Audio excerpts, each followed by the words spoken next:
that is not preferential treatment that would occur in any collision of this type based on these circumstances. And past history does not get you the elements you need to establish that probable cause. So I'll leave it at that. So now let me introduce Jim Powers, who's the captain of Lomita Sheriff Station.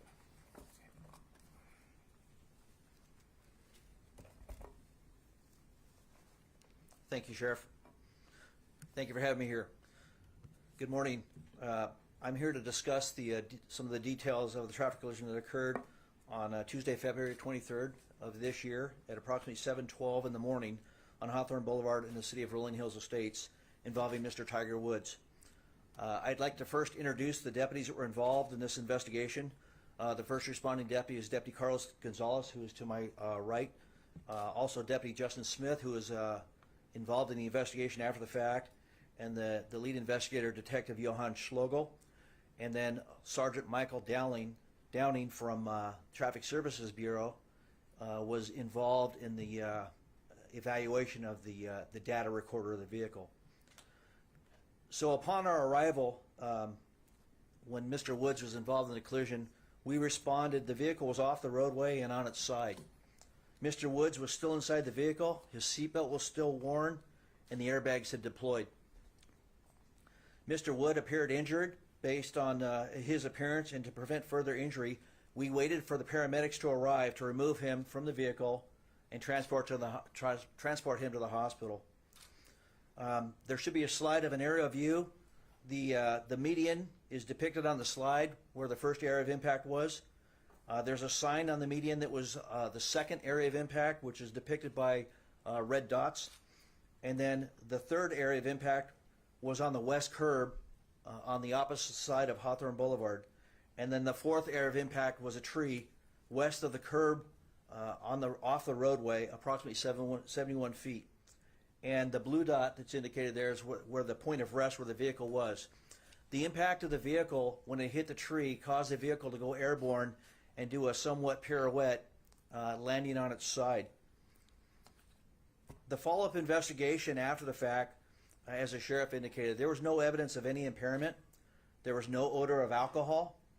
There were no open containers in the vehicle, and there were no narcotics or any evidence of medication in the vehicle or on his person. In this situation, the question was asked about, did we conduct field sobriety tests? Due to his injuries and the traumatic nature of his injuries, it would not be appropriate to do any type of field sobriety test.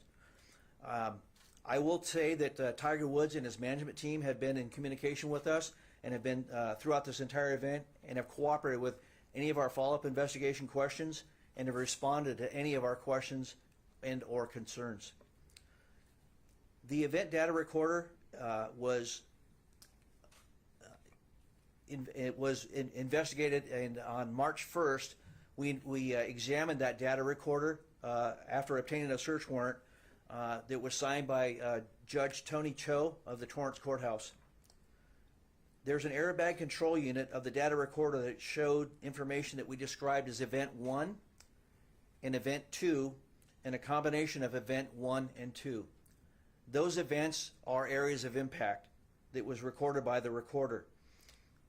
The airbags were deployed, and each event shows a 5-second window, and the combination of both events show a 7-second window prior to the collision and up to the collision.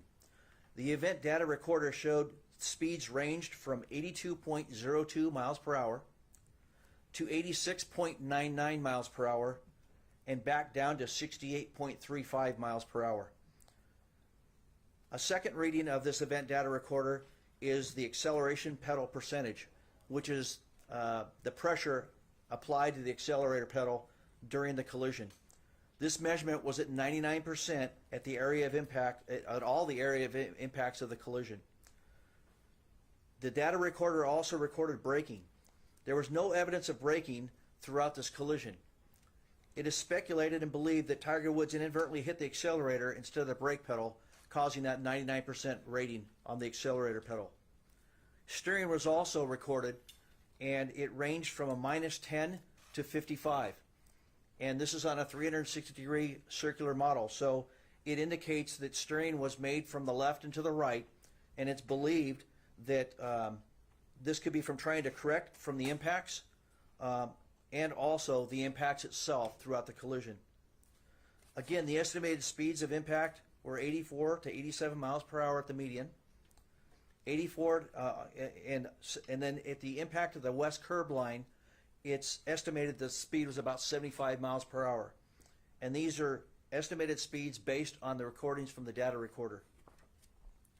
The cause of the collision is determined by the statements of the parties involved, any independent witnesses, facts of the scene and roadway, and the opinions of the traffic investigators.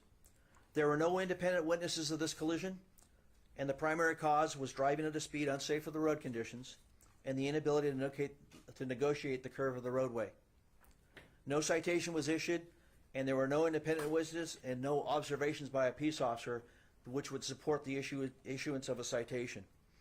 And that's all I have, and if you have any questions, we welcome them. So do you want to answer, or does the sheriff want to ask first? Are you good with him? That's fine. Captain, thank you, Elizabeth. Captain, was there any evidence of distracted driving? I mean, did you check his phone for any texting or anything like that? We did not check his phone for texting, and there was really no need to do that. And so there was no other evidence. The only associated factor, well, there's two factors: the speed and the failing to maintain the straight course of the curvature of the roadway. That's it. There's nothing from the cell phone to indicate any type of distracted driving. So there was no texting or phone calls or anything around that time? Not to our knowledge. What about blood work then? And there was a lot made about being able to draw blood at the scene, which I know is preposterous, but the notion that you did have access to blood work at the hospital, did you seek a warrant for that at all? We did not seek a warrant because there was no indication for us to do so. And so based on all the facts, there was no evidence of any impairment or intoxication. And so in order to obtain a search warrant, you have to have probable cause to be able to articulate that. And that did not exist. So no DRE was ever even dispatched? We have our investigators out there, and they are qualified DREs, and so those questions were asked, and they're all indicated and documented in the report. Thank you, sir. Captain, can you explain this inadvertently hitting the accelerator? Can you explain that one more time? It's believed that when you panic or you have some sort of a sudden interruption while you're driving, your initial impact is or your initial thought is to hit the brake, and it's believed that he may have done that, but hit the accelerator and didn't hit the brake. We don't know that. He doesn't have any recollection of the incident, and like I said, that's a speculation. There is zero braking throughout that recording of the data recorder, and it's 99% acceleration on the pedal. Captain, wouldn't it seem to be logical to check to see if Tiger Woods was perhaps distracted using his cell phone or texting before the accident? Well, I mean, it's not going to change anything. The cause of the collision was the speed and the inability to maintain the roadway. And so all it would have been is an associated factor, which wouldn't cause the collision. And our goal is to find out what the primary cause of this collision was, and that's it. Captain, Did you ask him if he was texting or on the phone before the accident? We don't have that knowledge. Captain, considering the fact that Woods was not recalling at all the fact that he had been driving, had no recollection of it, is that not justification for doing a DRE at a later time or potentially blood alcohol test? No, but my investigators, as they interviewed him at the scene and at the hospital, the questions were asked, and there was nothing to indicate any type of intoxication. He did answer those questions. He did not. He stated he didn't drink. He didn't. There's nothing. He's not. He wasn't taking any medication. So those questions were asked and answered. And was there any reason for the excessive speed? Did he justify that at all? At this time, we're going to open it up to the phones. Thank you. Ladies and gentlemen, if you have a question on the phone lines, please press 1, then 0 on your telephone keypad. Captain, this yellow line, is that an accurate depiction of the And our first question comes from Craig Bigner That's an estimate. with KNX News Radio. Please go ahead. Hi, good morning. Thank you for taking the call. I want to know, based on this vehicle and the way it's configured, it did have some ability for autonomous driving or autonomous capabilities. Do we know if any of those were in use at the time of this collision or before? We do not know that answer to that question, and we did not retrieve any information like that from the data recorder. Captain, I think that car's equipped with cameras too. Do you know if they were rolling on this thing? Which camera, sir? I believe that car can be equipped with cameras, like a dash cam. Do you know? I don't believe that car had any cameras equipped. Captain, did Woods give any reason for the excessive use of speed? No, he has no recollection of that collision, so he's not even aware of the speed until it was presented in this case. Captain, how would you describe that speed for that situation? It's unsafe for the conditions. Just like the vehicle code reads. The speed limit posted is 45 miles per hour. And he was driving in excess of that, and it caused the collision, so it's unsafe. Do you know Can you how explain long why he was there's not a traveling sign- at that high rate of speed before the collision? No, I do not. All I know is the 7-second window that was recovered from the recorder. Can you explain why there's not a citation if he was driving at an unsafe speed? Part of it was because of the circumstances that he endured throughout the collision, and the fact that in order to issue a citation, it usually you have to have something to indicate an independent witness or an observation by a peace officer. And so I can't just inadvertently go out and write tickets. And I mean, you can do it, but it would be kind of, I don't want to say a waste of time, but a lot of the courts will dismiss it because it wasn't observed by a peace officer. Captain, had somebody else been injured in this crash, how different would this investigation be? What kind of questions would you have wanted answers to that you didn't before now? Well, if there was a significant injury or a fatality, then we definitely would have investigated it further. Do you think you asked enough questions and got enough answers from Tiger Woods? Absolutely.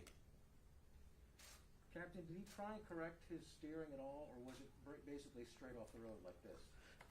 There's indication of steering, whereas I gave the examples of the steering. So there was steering in the vehicle at the areas of impact, and it's the unsure. impact could have caused that. It's unsure if it was him trying to correct the situation, or if it was the impact of the vehicle at the areas of impact that caused that by the So he movement of the drove into vehicle. The first impact is what you. I'm sorry. He drove in the first impact. He drove right into it. He didn't correct at all. It's a raised median, so there was impact, and it did have an impact on the vehicle. Yes. Captain, can you tell us a little bit about your conversations with Tiger Woods in the moments that led up to the accident, what he remembers, what he doesn't recall? I can, in what I've reviewed in this situation, he is in a state of shock at the onset of that collision. He was awake. We helped him sit up a little bit, and then we tried to extract him from the vehicle by breaking the sunroof, and it wouldn't break. And so we waited for the fire department. So he was, I don't want to use the word alert, but he was kind of dazed and confused, being in a state of shock. And then he was interviewed at the hospital as well, and he was coherent. His speech was normal, and there are interviews of him at the hospital where he's answering questions in the emergency room. My question is leading up to the car accident, what he remembers doing moments before the car accident. What did he say he remembered doing before the crash? I don't have the answer to that question. I assume the questions were asked, if he was distracted. Well, I know that I know that there was allegations of an incident that occurred prior to the collision, which I reviewed video footage, and he was. I watched him on video walk out to his car, put his personal belongings in his car, and drive off the property. And he was driving very normal, very slow, as he began driving, to the point where it didn't appear that he even hit the accelerator. He took his foot off the brake and allowed the car to roll away. He made complete stops at 2 stop signs and stopped for a traffic signal before entering the highway. And so there's no evidence of any increased speed or rush behavior. I guess leading up to the crash, though, was Tiger Woods late to an appointment? Was he on his cell phone? What did he tell you about the moments leading up to the crash, why he may have been traveling at that speed? I don't believe he recalls that. The only statement I recall seeing in the report is that he had a long day the day prior. We can take another question from a caller. Thank you. Our next question on the phone comes from Brendan Geoffrion with TMZ. Please go ahead. Hi, Sheriff. The sheriff said the day after the accident, no crime was committed. This is speeding and reckless driving that we're talking about. So how did you arrive at the conclusion that there was no crime? Well, speeding is an infraction, and it's not criminal in nature like a misdemeanor or a felony, and there's no evidence of reckless driving. So that statement was never made. Another question is, if Tiger was driving 85 to 87 miles an hour in a 45 zone, why no ticket for reckless driving or speeding? Because reckless driving, you have to have multiple violations in conjunction with one another, like multiple unsafe lane changes, passing vehicles in an unsafe manner, kind of like road rage stuff, and that did not exist here. Therefore, reckless driving is not appropriate. And the speeding, Last question. there was no independent witnesses regarding the speeding, and it wasn't observed by a peace officer, so no citation was issued. Captain, how Last often question is that for the you. In case? your opinion, did Tiger make a conscious effort to avoid the accident? We don't know that. Captain, how often is that the case? Woods walked away without the citation. When you consider other drivers and crashes similar to this, how often is that the case, that they are not cited later because of the excessive speed? Each case is decided on an individual basis, case by case basis, and so in situations like this, the decision was made not to issue a citation. That's it. And why was that decision made in this case? Well, as I stated, there was no independent witness to support that saw the violation, and there's no deputy sheriffs or peace officers that witnessed the violation. Let me add to that real quick.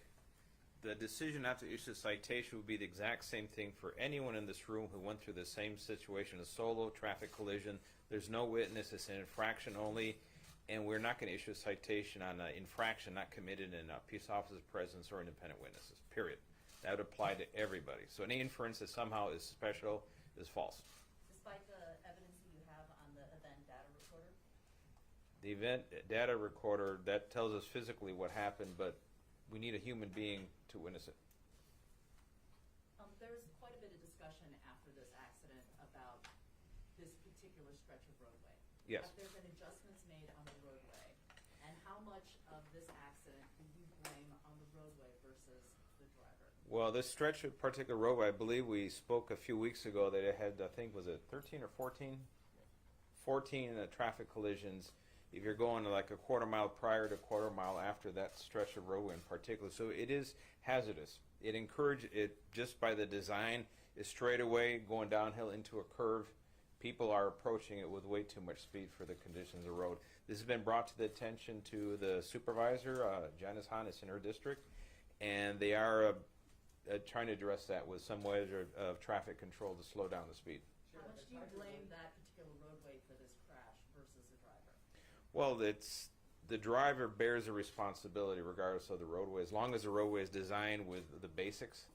However, this stretch of roadway in particular has a little bit more than average share of collisions, so they need to rethink how this is designed and what we can do to slow down the traffic. Sheriff, if Tiger Woods had been involved with another vehicle, if he had injured somebody, would he be facing some pretty serious criminal charges? On the same conditions, no. If there was an issue of an impairment or reckless driving, and then by extension there's a victim from another vehicle, then there would be a consideration. But we don't have either reckless driving, we don't have any evidence of impairment, so no, that would not apply. But it also seems as though you guys didn't apply for a search warrant to see if he was texting or distracted. To apply for a search warrant, you have to have probable cause. And to get probable cause, you need to have a building blocks of elements to indicate that someone potentially committed a crime. And that's higher than just a reasonable suspicion. And we do not have those building blocks to get to a probable cause. So therefore, you cannot approach a judge with a search warrant just because, well, we knew he had trouble in the past or something, therefore, can you sign this? And the judge is going to say, get out of here. All right, at this time, it's going to transition to Spanish. Will you be able to answer questions non-crash related while you're Sure. here? Thank you.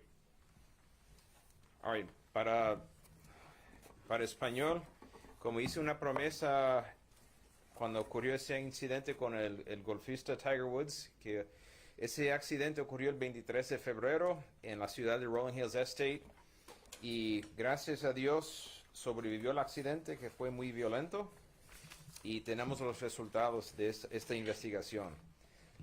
La primera causa que por lo que este accidente ocurrió fue la velocidad demasiado alta para las condiciones de este estrecho del camino, del Boulevard de Hawthorne. Y la segunda es el que iba manejando Tiger Woods no pudo manejar la curva después de una recta. La combinación de esos dos factores fue el resultado de ese accidente y la causa del accidente. Se estima que su velocidad era entre 84 y 87 millas por hora al momento del impacto con el centro de la calle. Y cuando chocó con el árbol al otro lado de la calle, al lado oeste de la calle, andaba a 75 millas por hora. Y no fue citado por alguna infracción del Código de Vehículos de California por no haber testigo presente y no hay evidencia de que estaba manejando bajo los efectos del alcohol o de alguna droga y no hay causa para obtener una orden de búsqueda para información para, por ejemplo, de análisis de la sangre, cosas así. Y esos son los resultados y cualquier sugerencia de gente que se llaman expertos de que recibió algún tratamiento preferido por ser célebre son totalmente falsos.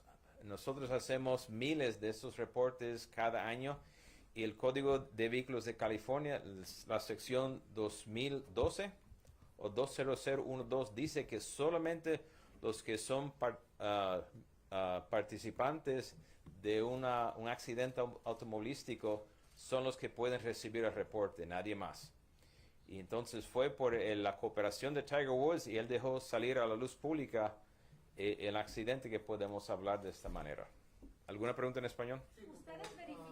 ¿Ustedes verificaron el celular para saber si Tiger Woods iba manejando y enviando textos al momento del accidente?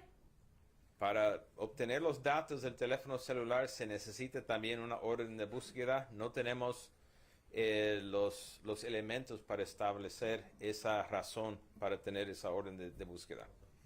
Pero según él, no lo andaba haciendo. Señor Villanueva. Sí. Gracias. ¿Se le dio trato preferencial en este caso a Tiger Woods? No, en ningún momento.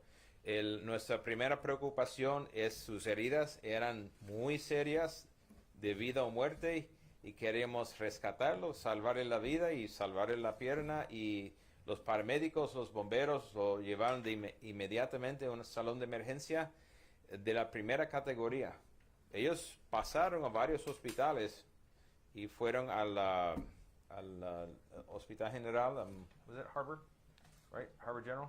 Sí, ahí donde tiene un centro de trauma. Pero en un caso como este, señor Villanueva, ¿no es normal de que se le haga una prueba sobre alcohol o sobre drogas cuando hay un accidente de esta magnitud? No, tiene que haber, para hacer eso, tiene que haber elementos que dicen que había una embriaguez de alguna forma. Si están los elementos, no podemos hacer esa prueba. Esas pruebas son muy intrusivas y se requiere por la cuarta enmienda de la Constitución de los Estados Unidos, la Carta de Derechos, se requiere tener causa probable para entonces buscar esa orden de búsqueda que nos permite obtener análisis de sangre, los datos de los teléfonos celulares, por ejemplo. Sin tener esos elementos para causa probable, no se permite. Eso es la Constitución y esa Constitución, esos derechos aplican ya sea a Tiger Woods, como a cualquier persona aquí, como a cualquier persona en la calle. Si iba a alta velocidad, entonces, ¿por qué no recibió una multa, señor Villanueva? Porque cuando se da una multa, tiene que ser observado por un oficial de la ley o orden. No puede ocurrir remotamente y después lo hacemos. Tenemos que observarlo. Y porque es una infracción, no es un crimen menor o delito grave. Infracciones, tenemos que estar presentes. Okay. I think.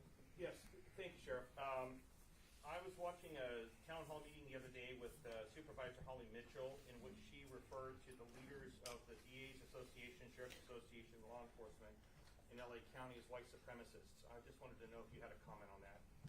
Well, those comments, I don't expect them from a responsible elected official in Los Angeles County or anywhere in this nation. It's reprehensible, irresponsible, and I think that supervisor owes an apology to an awful lot of people who dedicate their lives to preserving public safety, the public peace, and put their lives on the line, and to, paint them with a broad brush of white supremacists is just totally uncalled for. It's unprofessional. Do you suppose these kinds of comments coming from elected officials will drive some sort of public sentiment? Well, it does. It drives a narrative for people that already have an animus towards law enforcement, which makes the job of deputies and police officers out there contacting the people that don't want to go to jail to begin with when they're in the act of committing a violent crime. Now they have more. They somehow feel that now they have a supervisor backing their play that they can resist being arrested, even though they're committing a crime. So this does not help officer safety out there in the field. And all it does is it continues that spiral of conflict between community members and law enforcement. It does not serve the public's interest at all. Over Easter weekend, there were 11 homicides in Los Angeles County. That's probably one of the highest on an Easter weekend. I wonder if you had any thoughts on that. Well, the crime continues to spiral out of control, particularly violent crime, and our homeless situation is spiraling out of control. I need supervisors to start focusing on violent crime and our homeless situation. Those are the twin crises that is important to every single resident of Los Angeles County. And to take cheap shots at law enforcement for what you perceive to be your political gain does not solve either of those two problems. So our job, my job, is to focus on violent crime and the homeless situation. And I expect everyone else to do the same, from City Hall, Board of Supervisors, Governor's Office. We need to get busy now because the problems are real, and just trying to fan the flames of political divisions does not solve any of these problems. Last question. Violent crime is up in Los Angeles County. Homicides alone, we measured them on Monday, 152%, which under ordinary times is, people would say, oh my God, that's extraordinary. That's a crisis. It is a crisis. Unfortunately, the times we live today, there's people that think, so what? Who cares? They still have their agenda, and they're just going to ignore people dying left and right around them. We're not going to ignore that. Do you have a number to tie to that? I'm sorry, Captain. Do you have a number to tie to that 152%? I do have the number. We can provide it for you. Yes. I just saw the chart on Monday, and it actually went up from 133% to 152%. That's prior to calculating this weekend. Just one last Thank you, Sheriff. One last question on the crash. I'm curious Yes. about Tiger Woods, the airbags that went off. Do we know if the airbags went off when he hit the center divide, or when it? Because I know there was multiple airbags, or did they go off after he hit the tree? Well, typically the airbags depend on what type of sensor they have. There's sensors that are bumper, and they're impact generated, and those make everything go off. There are other ones that are a little higher end they sense a loss of inertia, and then they deploy. So I don't know if you know which type of... It's believed at the sidewalk in the tree. Sidewalk in the tree? All right, so there you go. So they went off when? When they hit the sidewalk in the tree. So at different times? They Yes. went off. Final question will be from our last caller. Thank you. That will come from the line of Haley Winslow with Fox LA. Please go ahead.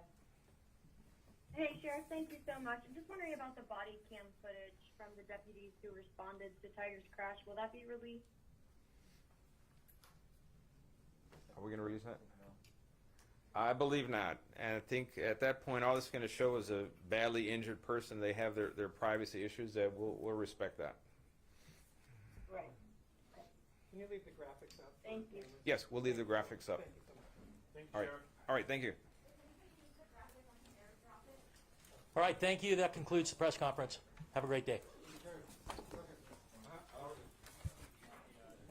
Thank you, ladies and gentlemen. That does conclude our conference for today.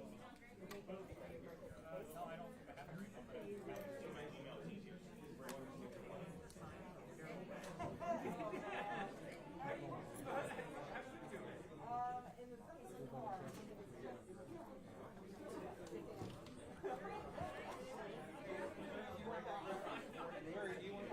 for your participation.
Are you giving out those photos?